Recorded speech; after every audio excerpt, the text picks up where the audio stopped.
Hello दोस्तों, welcome to main point study. I hope आप सारे के सारे ठीक हो। तो आज हम करने वाले हैं चैप्टर नंबर 2 क्लास 11 की हिस्ट्री का, जिसका नाम है G writing and the city life. ठीक है। वैसे तो हमारी प्रथा है कि हम चैप्टर के नाम से शुरू करते हैं, बट इस चैप्टर का नाम देखकर हमें कुछ ज़्यादा आइडिया लग नहीं रहा, तो मैं आपको पहले ही क्लियर कर दूं कि इस चैप्टर के अंदर है ना, हम एक जगह के बारे में पढ़ने वाले हैं जिसका नाम है मेसोपोटामिया। बड़ी सिंपल बात है ना। देखो, बेसिकली इस चैप्टर में हम ये पढ़ने वाले हैं कि मेसोपोटामिया जगह कहाँ पर है, यहाँ के लोग कैसे थे, यहाँ पर कौन कौन सी भाषाएं बोली जाती थी, यहाँ पर रेगिस्तान है या पहाड़ है या फिर हमारे प्लेटो वाला एरिया है, यहाँ पर रिवर है तो कौन सी रिवर है, ओके, यहाँ पर लोग क्या क्या काम करते हैं। बेसिकली इस चीज़ के बारे में हम इस चैप्टर में पढ़ने वाले हैं। ठीक है जी। ओके। अब सबसे पहली लाइन जो इसमें लिखी हुई है ना कि city life began in Mesopotamia, ये बोला जाता है कि सबसे पहले सिटी लाइफ जो थी वो मेसोपोटामिया में शुरू हुई थी। अब ये बता दो सर कि सिटी लाइफ का मतलब क्या होता है। देखो मैं समझाता हूँ आपको। देखो, पुराने जमाने में ना विलेज यानी गांव, बेसिकली उस एरिया को कहा जाता था। यहाँ पर मैं 7-8 साल पुराने साल की बात कर रहा हूँ, 7-8 साल, 7-8 हज़ार साल पहले की बात बता रहा हूँ मैं आपको, कि विलेज है ना, बेसिकली गांव, उस जगह के लिए यूज किया जाता था जहां पर है ना लोग जो रहते हैं ना वो सारे के सारे काम अपने वो खुद करते हैं। जैसे कि लेट्स एज्यूम कि 8,000 साल पहले मैं अगर किसी गांव का आप कह सकते हो कि सिटीजन हूं ना, तो वहां पर अगर मेरे को खाना खाना है तो खेती मेरे को खुद करनी पड़ती है। ठीक है। अगर मेरे को दूध चाहिए तो जानवरों को भी मेरे को खुद पालना है। अगर मेरे को हथियार बनाने हैं, वेपन्स वगैरह बनाने हैं, औजार बनाने हैं लोहे के, आयरन के, तो मेरे को औजार का काम भी खुद करना पड़ेगा। ठीक है। यानी आयरन वगैरह का काम भी खुद करना पड़ेगा। तो बेसिकली पुराने जमाने में विलेज उस एरिया को कहा जाता था जहां पर एक पर्सन अपने सारे के सारे काम खुद करता था। ठीक है। पर अब क्या था कि धीरे धीरे धीरे धीरे सिटी लाइफ स्टार्ट होने लग गई। ठीक है। यानी अर्बन एरिया बनने लग गया, शहर में कन्वर्ट होने लग गया एरिया। अब शहर क्या होते हैं? शहर बेसिकली उस एरिया को कहा जाता था जहां पर लोग जो है ना, उनका जो काम हो ना वो डिवाइड हो। ठीक है। डिवीजन ऑफ वर्क हो। इसका मतलब क्या है? इसका मतलब ये है कि अगर कोई पर्सन लोहे के काम में अच्छा है, आयरन के काम में अच्छा है, तो वो सिर्फ आयरन का ही वर्क करेगा। यानी अगर कोई लोहे के काम में अच्छा है तो वो लोहार का ही काम करेगा। अगर कोई गोल्ड में अच्छा है तो वो गोल्ड का ही काम करेगा, सोनार ही कहलाएगा। और अगर कोई वेपन्स वगैरह अच्छे बनाता है तो वो सिर्फ वेपन्स का काम करेगा। ठीक है। तो डिवीजन ऑफ वर्क जो होता है ना, या डिवीजन ऑफ लेबर या डिवीजन ऑफ वर्क कहते हैं, वो हमारे शहरों वाले एरिया में होता है, जबकि गांव में हमें देखने के लिए नहीं मिलता।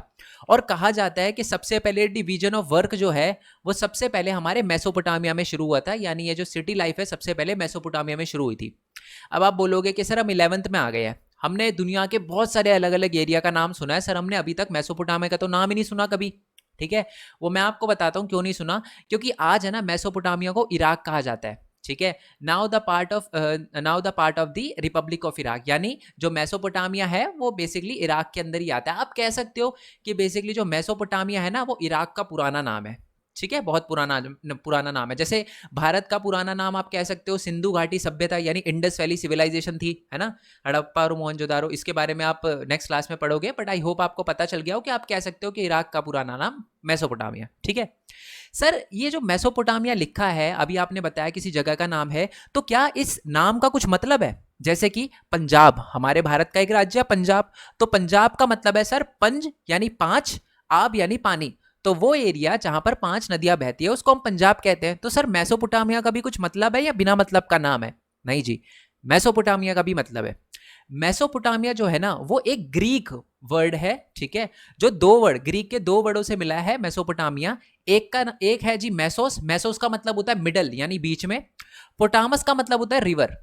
तो बेसिकली मेसोपोटामिया उस एरिया को कहा जाता है जो कि रिवर के बीच में बसा हुआ हो। ठीक है। या वो एरिया जो रिवर के बीच में होता है उसको हम मेसोपोटामिया बोलते हैं। चलो सर ये समझ आ गया कि मेसोपोटामिया उस एरिया को कहा जाता है जो रिवर के बीच में होता है। तो ये जो हमारा वाला मेसोपोटामिया है, क्या वो भी किसी रिवर के बीच में था क्या? बिल्कुल। जो हमारा मेसोपोटामिया है वो दो रिवर के बीच में था, एक तो यूफ्रेटस, ठीक है, और दूसरा था टिग्रिस रिवर। ओके जी, यूफ्रेटस और tigris reverse. Most important question आपसे पूछा जाएगा कि मेसोपोटामिया, मीनिंग ऑफ मेसोपोटामिया, खासकर हमारे जो प्राइवेट स्कूल के बच्चे हैं जिनका यूटी वगैरह होता है ना, ये पीरियोडिक वगैरह होता है, उसमें एक एक मार्क्स में ये क्वेश्चन जरूर दे देते हैं। ठीक है। अब कुछ इंपॉर्टेंट पॉइंट्स देखते हैं अबाउट मेसोपोटामिया। ठीक है, जो हमको याद रखने हैं। ओके। देखो, मैं आपको बता दूं कि ये माना जाता है कि मेसोपोटामिया के अंदर है ना, जो साउथ वाला एरिया था, मान लो ये मेसोपोटामिया है, तो मेसोपोटामिया का जो अर्बन यानी जो शहरों वाला, यानी आप कह सकते हो कि सिटी वाला जो साउथ वाला इलाका था ना, उसको सुमेर और अक्कद बोला जाता था। ठीक है, अब मैं आपको ये बात पहले ही क्लियर कर दूं कि इसको सुमेर और अक्कद क्यों कहा जाता था, क्योंकि है ना माना जाता है कि मेसोपोटामिया की सबसे पहली भाषा जो थी ना, सबसे पहली जो लैंग्वेज थी, फर्स्ट नोन लैंग्वेज जो थी ना, वो सुमेरियन थी।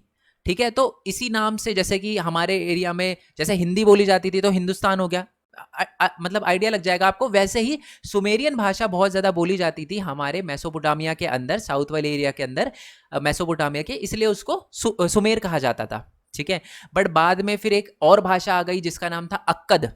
ठीक है, अक्कद भाषा आ गई। ठीक है, तो अक्कद भाषा आ गई, या मैं कह सकता हूं अकेदियन भाषा आ गई। तो अकादियन भाषा आने के बाद इस एरिया को, हमारे साउथ वाले एरिया को, मेसोपोटामिया के अक्कद भी बोला जाने लगा। ठीक है जी, आई होप ये बात आपको पता चल गई हो। अब आते हैं जी नेक्स्ट पॉइंट पे। नेक्स्ट पॉइंट लिखा है कि आफ्टर 2000 बीसीई। अब देखो, आगे बढ़ने से पहले मैं आपको ये बीसीई, एडी, बीसी, एडी, इनका मतलब मैं समझा देता हूं, क्योंकि जब तक आप हिस्ट्री पढ़ोगे ना तब तक ये परेशान करने वाले हैं आपको, और अभी नहीं समझे तो कभी नहीं समझ पाओगे।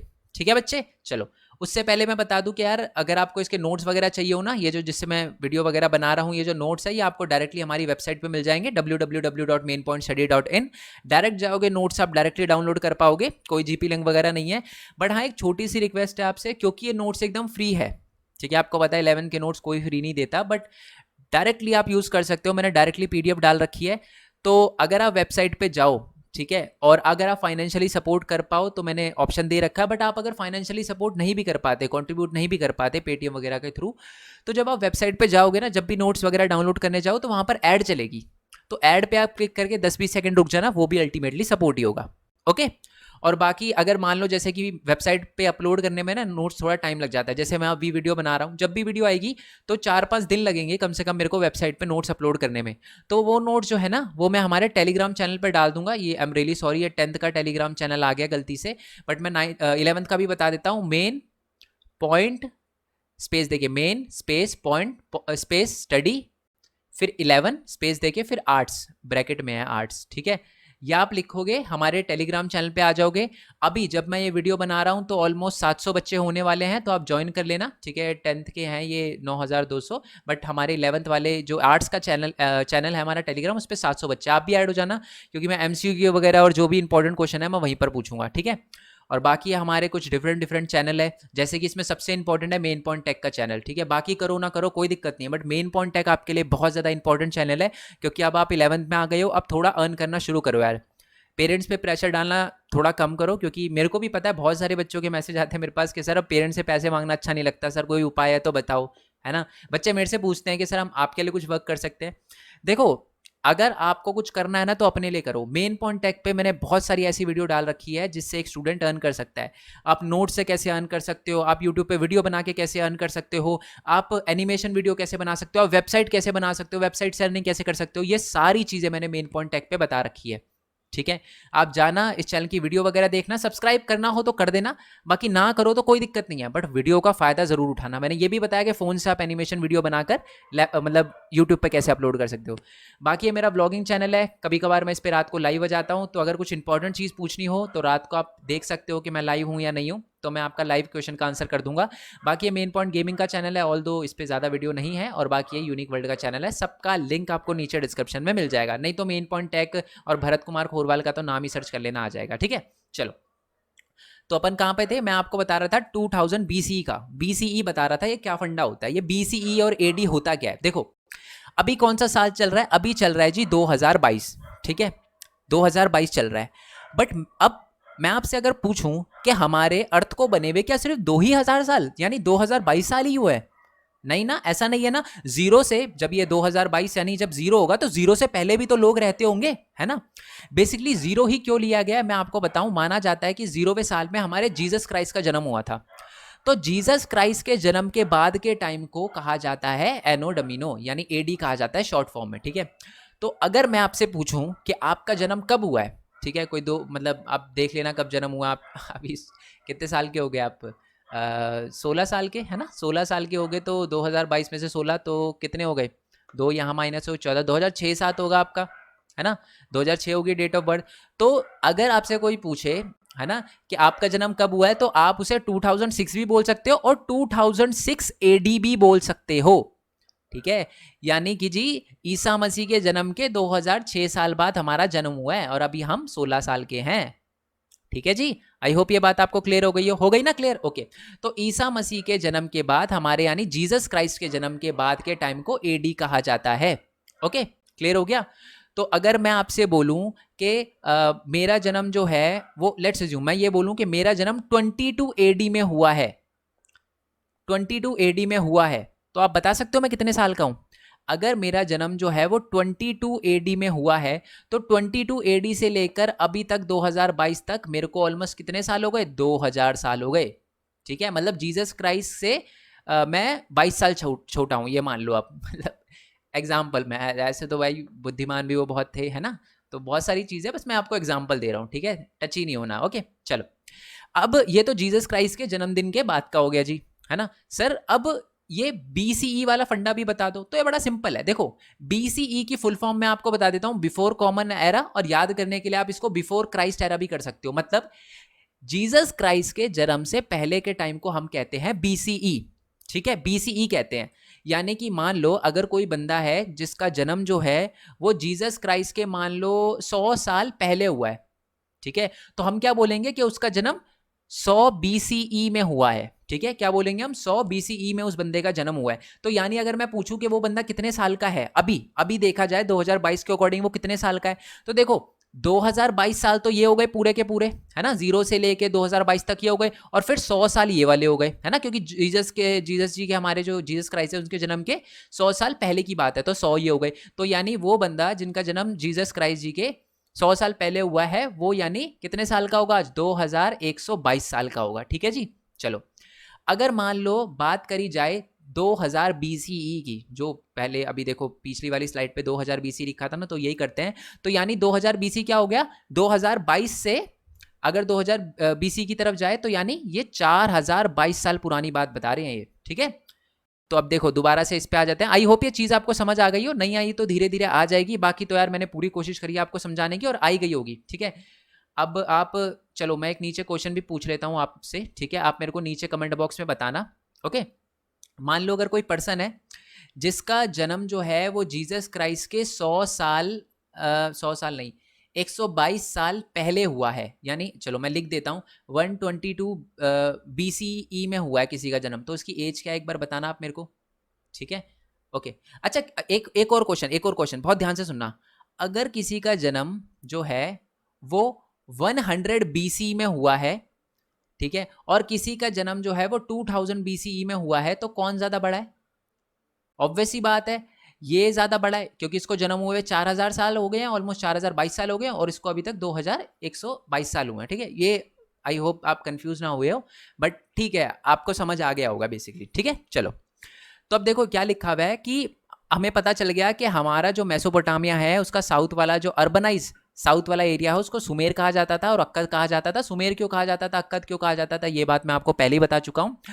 अब उसके बाद क्या हुआ कि आफ्टर 2000 बीसीई, यानी यहां के बाद इस टाइम, यानी इसके बाद का टाइम जो है हमारा, आगे क्या लिखा हुआ है, when Babylon become the important city the term Babylonia was use for the south region. यानी ये बोला गया है कि हमारे साउथ वाले एरिया में जिसको सुमेर और अक्कद कहा जाता था 2000 बीसी में ना, यहाँ पर एक एरिया था बेबीलोन, जो बहुत ज्यादा मशहूर हो गया था, और इसी वजह से हमारे साउथ वाले एरिया को बेबीलोनिया भी कहा जाता था, ठीक है। ये तो हमारे साउथ वाली जगह की बात हो गई। चलो, और अब हम थोड़ा सा नॉर्थ वाली जगह की बात भी कर लेते हैं। तो मैं आपको नॉर्थ वाले के एरिया के बारे में हमारे बता दूं, मेसोपोटामिया के अंदर के 1100 बीसीई में, 1100 बीसीई के अंदर हमारे नॉर्थ वाले एरिया में, यानी जीसस क्राइस्ट के 1100 साल पहले, ठीक है, 1100 साल पहले जो है कुछ आइसीरियन लोग जो हैं वो हमारे नॉर्थ वाले एरिया में आए थे, ठीक है, और यहीं पर रहने लग गए, और इसी वजह से हमारे नॉर्थ वाले एरिया को, मेसोपोटामिया के नॉर्थ वाले एरिया को आइसीरिया भी कहा जाता था, ठीक है जी। आई होप ये बात, एक ट्राइब थी बेसिकली, आप कह सकते हो आइसीरियन लोग, ओके।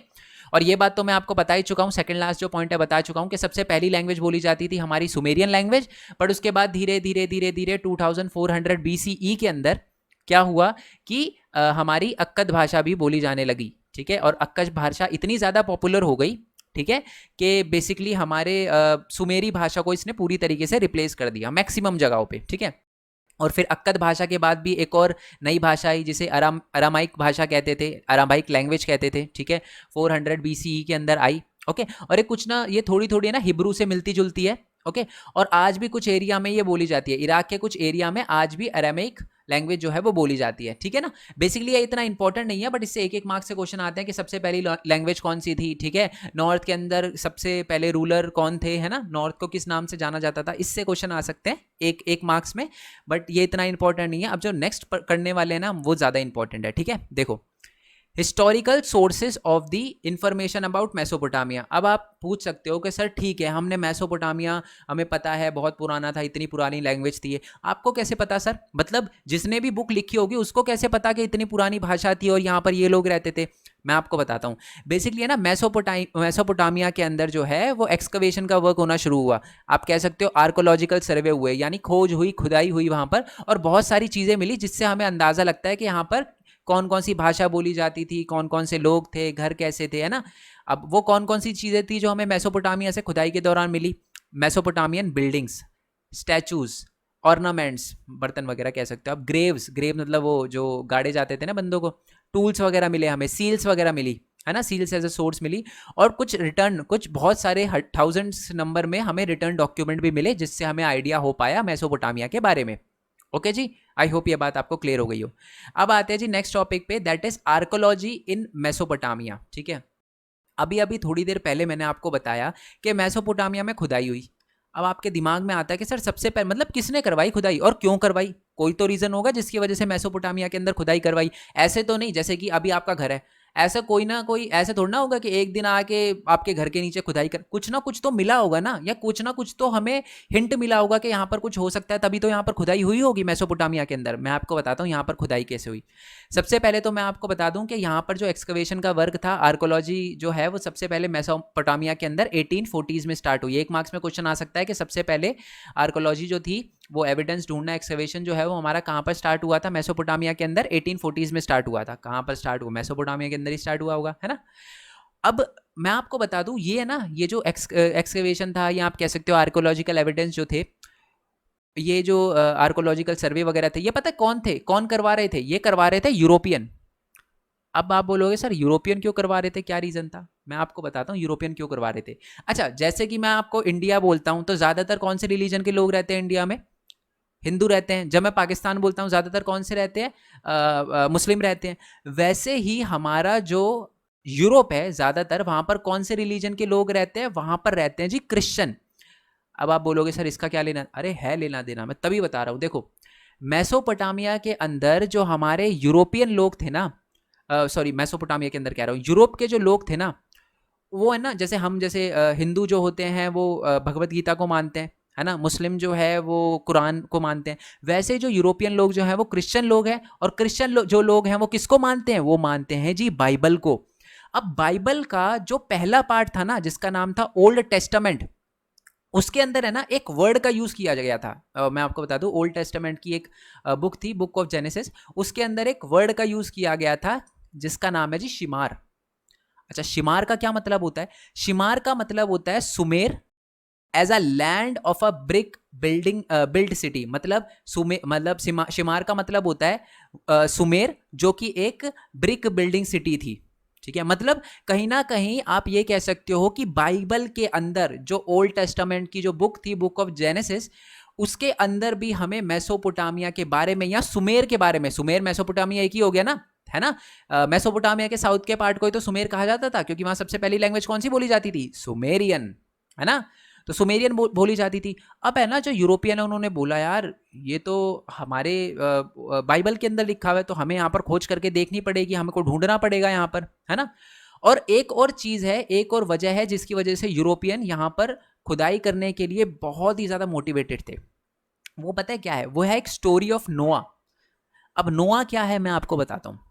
बेसिकली माना जाता है कि एक टाइम पर जब बाढ़ आने वाली थी, ब्रह्मांड में बाढ़ आने वाली थी, यही स्टोरी है, स्टोरी सुन लो, स्टोरी टाइम है ये। तो माना जाता है कि ब्रह्मांड में बाढ़ आने वाली थी, ठीक है। तो हमारे जो भगवान थे उन्होंने बोला यार ऐसे तो सारी लाइफ खत्म हो जाएगी, तो उन्होंने ना एक पर्सन को भेजा धरती पे, अर्थ पे भेजा, और उसने एक बहुत बड़ी सी शिप बनाई, ठीक है, बहुत बड़ी सी शिप बनाई उन्होंने, और उनका नाम नोआ था बेसिकली। तो जब धरती पे उनको भेजा, अवतार हुआ है, आप कह सकते हो अवतार थे वो, तो वो जमीन पे आए, उन्होंने बहुत बड़ी शिप बनाई, ओके। तो उन्होंने क्या किया कि हर हर जो स्पीशीज है ना उनका जो एक एक जोड़ा होता है, जैसे मेल फीमेल का है ना, जैसे डॉगीज का मेल फीमेल का एक जोड़ा है ना, कबूतर का मेल फीमेल का एक जोड़ा, ठीक है, और एलिफेंट का एक मेल फीमेल का एक जोड़ा, इंसानों का एक फीमेल और मेल का एक जोड़ा, ऐसे करके जितनी भी हमारी स्पीशीज थी ना अर्थ पे, उन सबको एक एक जोड़ा जो था वो हमारे कहाँ पर डाल लिया, शिप पे डाल लिया, है ना। और ऐसे उन्होंने लाइफ को बचाया, और इसी की वजह से जनरेशन टू जनरेशन जो है वो लाइफ बची रही, मतलब जिन जिन स्पीशीज को डाला नाव के अंदर वो बचे रहे, है ना। अब मजे की बात क्या है, ऐसी ही स्टोरी हमें मेसोपोटामिया में भी सुनने को मिलती है, बट एक चीज अलग है कि मेसोपोटामिया के अंदर जो हमारा जो स्टोरी है ना नोआ की, उनमें जो हमारे हीरो हैं यानी नोआ है ना, उनका मतलब सब सेम है, बस नाम अलग है। यहाँ पर जियोसूद्रा या उत्नापिष्टिम जो है, उन हीरो का नाम जो है वो जियोसूद्रा या उत्नापिष्टिम बोला जाता है, स्टोरी सेम है एकदम, ठीक है, वही नाव वगैरह बनाई थी, वही बाढ़ आने वाली थी, यही, ठीक है। ये देखो ये दिखा रखा है कि अकॉर्डिंग टू बाइबल फ्लड वगैरह आने वाली थी जो कि क्या करती है, अर्थ पे लाइफ खत्म कर देती। गॉड ने क्या किया, एक मैन को चूज किया, नोआ था उनका नाम, है ना। वो फ्लड में क्या कर रहे थे, ह्यूज बोट बनाई उन्होंने, सबका ईच पेयर, सबका एक एक पेयर रख लिया, एनिमल का, बर्ड का, सबका रख लिया, और उसके बाद उन्होंने सर्वाइव किया, और इसी की वजह से स्टोरी बच पाई। सेम स्टोरी जो है वो हमारे मेसोपोटामिया के अंदर भी बोली जाती है, बट वहाँ हीरो का नाम जियोसूद्रा और उत्नापिष्टिम है, ठीक है सर। ये भी समझ आ गया कि जो हमारे यूरोपियन लोग थे वो इतना ज़्यादा एक्साइटेड क्यों थे हमारे मेसोपोटामिया के अंदर एक्सकवेशन करवाने के लिए। रीज़न दो थे, पहला तो कि ओल्ड बाइबल के अंदर एक शिमार वर्ड का यूज़ किया गया था, है ना, जो बोलता है कि सुमेर ब्रिक लैंड सिटी, आप कह सकते हो कि ब्रिक से बनी सिटी थी वो, ओके। और दूसरा जो था हमारी स्टोरी ऑफ नोआ, ओके। और मैं आपको बता दूं 1873 में, तो एक्सकवेशन कब स्टार्ट हुआ था, 1840s में स्टार्ट हो गया था, और 1873 में तो जो ब्रिटिश न्यूज़पेपर थे ना उन्होंने तो जो एक्सपीडिशन था ना उसको फंड किया था। मैं आपको बता दूं जो ब्रिटिश म्यूजियम है ना वो है ना खुदाई वगैरह कर रहा था हमारे कहाँ पर, हमारे मेसोपोटामिया के अंदर। तो उनको है ना पैसे की जरूरत थी, पैसे पता किसने दिए थे, ब्रिटिश न्यूज़पेपर ने दिए थे। क्यों दिए थे, वही वो नोआ की स्टोरी, वो ये कह रहे थे कि वही टेम्पलेट, वो टैबलेट ढूंढो, मतलब वो एक तरह से आप कह सकते हो, टैबलेट पता है ना आपको क्या होता है, आपने पढ़ा होगा 10th में, टैबलेट एक तरह से एक मिट्टी से बना हुआ ऐसा ऐसा होता है, ठीक है, जिसके अंदर कुछ लिखा हुआ होता है, ठीक है। तो वो हमारे जो ब्रिटिश न्यूज़पेपर वाले हैं ना वो कहते हैं कि जी बाइबल की जो स्टोरी लिखी हुई है ना, दी स्टोरी ऑफ फ्लड, वही आप मेरे को बस ढूंढ के दिखा दो मेसोपोटामिया से, दिल खुश हो जाएगा हमारा कि जी हाँ जी इस एरिया का जो है वो बाइबल से लेना देना है, ठीक है। चलो जी, ये आपको क्लियर हो गया ना कि क्यों एक्साइटेड थे। ये एग्जाम में क्वेश्चन आता है कि why British was so excited या European was so excited to expedition in the, आप कह सकते हो कि कहाँ पर, मेसोपोटामिया, ओके। चलो नेक्स्ट क्वेश्चन है जी मेसोपोटामिया एंड इट्स जियोग्राफी। इसका मतलब है हम अब देखेंगे कि मेसोपोटामिया और अब ये तो हम पढ़ चुके कि मेसोपोटामिया के अंदर खुदाई हुई, ये चीज़ें मिली है सारी। अब हम ये देखेंगे कि उस समय मेसोपोटामिया में एरिया जो था वहाँ का कैसा एटमॉस्फेयर था, टेम्परेचर क्या था, जियोग्राफी देखेंगे। जैसे हम बोलते हैं इंडिया, इंडिया में पहाड़ हैं, है ना, इंडिया में माउंटेन्स है, रिवर्स है, इस जगह पर ये है ना, नॉर्थ में हिमालय, वैसे ही हम कुछ मेसोपोटामिया के बारे में भी देखने वाले हैं। अगर मेसोपोटामिया के बारे में बात करूं तो उसका डाइवर्स एनवायरनमेंट है, ठीक है। सबसे पहले तो यहाँ में मेसोपोटामिया सब है नहीं, मेसोपोटामिया समझ जाओ आप थोड़ा थोड़ा सा, ठीक है। तो बोला जाता है कि मेसोपोटामिया का जो north east area, north east कौन सा हो गया, ये वाला जो एरिया है ना, नॉर्थ ईस्ट ये वाला जो एरिया, बोला जाता है कि यहाँ पर ग्रीनरी ही ग्रीनरी है, ठीक है। यहाँ पर जो माउंटेन है ना वो बेसिकली कवर्ड है पूरा ग्रीनरी से, ओके। और क्लियर स्ट्रीम है, नदियां भी हमें यहाँ पर साफ साफ दिखाई देती है, वाइल्ड फ्लावर है यहाँ पर, ओके। और यहाँ पर जो है वो अच्छी खासी बारिश होती है, और इसी वजह से यहाँ पर खेती भी होती है। और माना जाता है कि हमारे नॉर्थ ईस्टर्न वाले एरिया के अंदर, हमारे मेसोपोटामिया के जो नॉर्थ ईस्टर्न वाला एरिया है ना, यहाँ पर जो खेती है ना वो 7000 BCE और 7,000 से लेकर 6,000 बीसी के अंदर ही स्टार्ट हो गई थी। यानी अगर मैं 7,000 मानूं तो अभी से लेकर पता कितने साल, 7,000 तो ये हो गए, इससे लेकर 0 तक 7,000 ये हो गए, प्लस पता है ना, समझाऊं क्या दोबारा? ये देखो यार, समझा देता हूँ, फिर मेरा दिल टूट जाएगा अगर आपको नहीं समझ आया तो, है ना। तो ये 7,000 बीसी यहाँ पर आएगा, है ना, और यहाँ पर आएगा हमारा 2022। तो कितने साल हो गए, 7,000 ये हो गए और 2022 साल ये हो गए, तो यानी ऑलमोस्ट 9,022 साल पहले खेती स्टार्ट हो गई थी हमारे मेसोपोटामिया के नॉर्थ ईस्ट वाले एरिया में। ठीक है जी, ये क्लियर हो गया। और हमने ये भी देख लिया कि यहाँ पर जो था वो बिल्कुल ग्रीनरी से भरा हुआ था, यहाँ पर नदियाँ वगैरह भी थी, क्लियर स्ट्रीम थी, एकदम साफ पानी आप कह सकते हो, वाइल्ड फ्लावर थे यहाँ पर, और रेन भी अच्छी खासी हुआ करती थी। ओके, अब थोड़ा सा बात करते हैं जी हम नॉर्थ वाले इलाके, यानी ये वाला इलाका जो दिख रहा है ना, इसकी बात करते हैं। तो अगर हम नॉर्थ वाले इलाके की बात करें तो एक स्ट्रेच अपलैंड था जिसको स्टेपी बोला जाता है। मैं आपको बता दूं, बहुत ज़्यादा बड़ा आप कह सकते हो कि जो एरिया होता है ना जहाँ घासें वगैरह होती है ना, तो उसको स्टेपी कहा जाता है। आप ये कह सकते हो कि जो पास्चर लैंड आप कह सकते हो, बड़ा सा स्ट्रेच जो था वो पास्चर लैंड था, तो उसको स्टेपी कहा जाता था, जहाँ पर एनिमल वगैरह को चराया जाता था। ठीक है, और मैं आपको बता दूं हमारे नॉर्थ वाले एरिया में ना ज़्यादातर लोग कृषि ना करके, खेती ना करके, एग्रीकल्चर पे ज़्यादा ध्यान ना देकर लाइवलीहुड के लिए किस पे डिपेंड थे, जानवरों पे डिपेंड थे। वो जानवरों को पालते थे। ठीक है, क्योंकि वहाँ खेती वगैरह आप कह सकते हो इतनी अच्छी नहीं हुआ करती थी, और करते भी नहीं थे वो खेती, वो ज़्यादातर जानवरों को पाल के, ये देखो लिखा है ना कि better livelihood than agriculture, agriculture ना करके वो जानवरों को पालते थे। ठीक है, आफ्टर दी विंटर जब हमारे नॉर्थ वाले एरिया के, ये मैंने बहुत ही ज़्यादा गंद कर दिया है, इसको थोड़ा साफ कर लेते हैं। ठीक है, आप कहोगे सर बिल्कुल ही, है ना, एक क्लियर ऑल कर देते हैं। ठीक है, चलो दोबारा से बनाते हैं। नॉर्थ ईस्ट वाला हो गया था, नॉर्थ की बात कर रहे थे, नॉर्थ ईस्ट ये रहा, नॉर्थ की बात कर रहे थे। नॉर्थ में हमने क्या देखा था, बेसिकली यहाँ पर क्या था कि स्टेपी का एरिया था, यहाँ पर जानवरों को चराया जाता था। ओके, हर्डिंग की जाती थी उनकी, साथ में यहाँ पर ज़्यादातर लोग लाइवलीहुड के लिए इन्हीं पर डिपेंड थे, अपने जानवरों पर डिपेंड थे, और यहाँ पर खेती लोग कम किया करते थे। जब विंटर का सीज़न जो है वो चला जाता था ना, विंटर की रेन चली जाती थी यहाँ पर, तो जो शीप हो गई और जो हमारी गोट्स वगैरह हो गई, उनको ग्रास फीड करवाया जाता था। जो जो शर्ब्स होते हैं, शर्ब्स मतलब वो कांटे वाले होते हैं ना, जो आप क्या झाड़ियाँ वगैरह होती है ना, वो यहाँ पर उग जाती थी, तो उनको खाया करते थे जानवर वगैरह। ठीक है, चलो अब थोड़ा सा ईस्ट की बात भी कर लेते हैं। ठीक है, जस्ट अ सेकंड, मैं थोड़ा सा इसको कर देता हूँ। ठीक है, चलो ये तो ओके,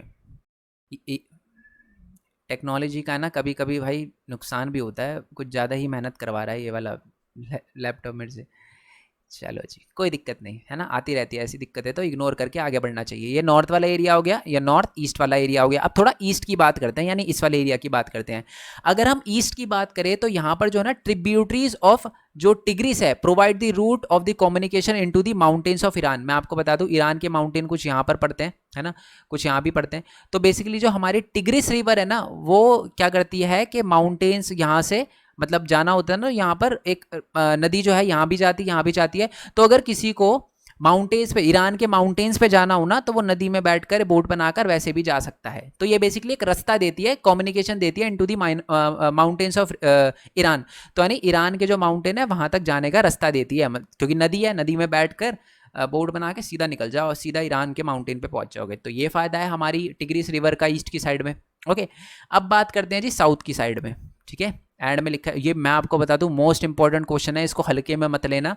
ठीक है, प्लीज, मोस्ट इंपॉर्टेंट क्वेश्चन है ये। ओके, तो साउथ की बात करते हैं। साउथ वाला एरिया जो था ना, वो डेजर्ट वाला एरिया था। कैसा एरिया था? डेजर्ट वाला, यानी यहाँ पर रेतीली मिट्टी थी, रेगिस्तान वाला इलाका था।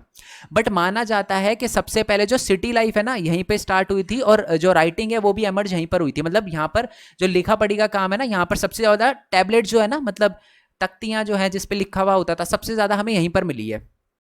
ठीक है, these desert could support the cities. अच्छा, अब आप पूछोगे सर डेजर्ट वाला इलाका और यहाँ पर लोग रहा करते थे, सिटी मतलब सिटी तो वो है ना जहाँ पर अच्छे खासे लोग रहते हैं, तो सर ये क्या है? मतलब डेजर्ट वाला इलाका है फिर भी लोग रहते थे। मैं आपको बताता हूँ डेजर्ट वाले इलाके में लोग क्यों रहते थे। रीजन ये था कि these desert could support cities because the river Euphrates और Tigris which rise in the north mountain carry load of silt van. अच्छा, मैं आपको फाइन मड कहते थे। इसका मतलब हमारा साउथ वाला एरिया जो था वो डेजर्ट वाला एरिया था, बट हमारे नॉर्थ से बट हमारे नॉर्थ से बहुत सारी रिवर वगैरह आती थी नीचे की तरफ, यूफ्रेटस और यूफ्रेटर, टिग्रिस और उनकी जो ट्रिब्यूटरी थी वो वगैरह आती थी। और साथ ही में इसी के साथ वो क्या लाती थी, सिल्ट लाती थी, मिट्टी लाती थी जो बहुत ज़्यादा उपजाऊ होती थी। ओके, जब ये बहुत ज़्यादा उपजाऊ मिट्टी हमारे डेजर्ट वाले एरिया में आती थी तो यहाँ पर भी अच्छी खासी खेती वगैरह हो जाती थी और खेती हो जाती थी, तो इसी वजह से यहाँ पर शहर वगैरह के लोग जो है वो बसने लग गए। आई होप ये चीज़ जो है वो आपको बहुत अच्छे से क्लियर हो गई हो। चलो जी, ये तो था हमारा पार्ट 1, ठीक है जी। नेक्स्ट वाले पार्ट में हम आगे करेंगे। आई होप आपको सारी की सारी चीज़ें क्लियर हुई हो, बट पहले मैं आपसे 3 क्वेश्चन पूछूंगा, वो आप मेरे को नीचे कमेंट बॉक्स में बताना, और अगर आप उनका आंसर सही कर पाए तभी आप पार्ट 2 पर जाना, ठीक है। पार्ट 2 का लिंक भी आपको नीचे डिस्क्रिप्शन में मिल जाएगा। और अगर किसी का हिंदी मीडियम है ना, या आपका कोई फ्रेंड वगैरह जिसका हिंदी मीडियम है, तो उनके लिए भी मैंने सेम चैप्टर जो है वो हिंदी के नोट्स के साथ बना रखा है। बट पहले 3 क्वेश्चन सुनो आप, ठीक है। 3 क्वेश्चन यहाँ बताता हूँ मैं आपको, ठीक है। पहले तो वो जीसस जो मैंने पूछा था वो बताना है आपको, एडी वगैरह वीसी वगैरह वाला, है ना।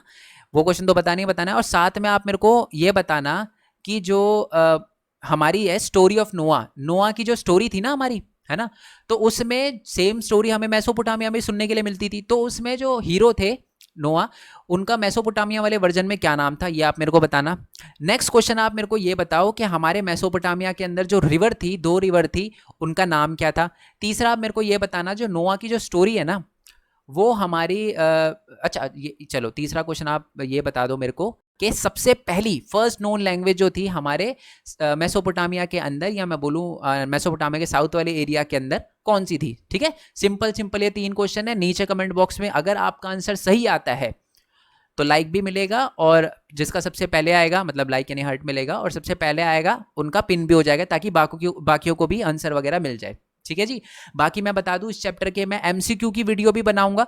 देखो, अगर आपको फुल मार्क्स चाहिए ना एग्जाम के अंदर, तो मैं आपको बता रहा हूं, सबसे पहले तो चैप्टर कवर कर लो वीडियो देखकर।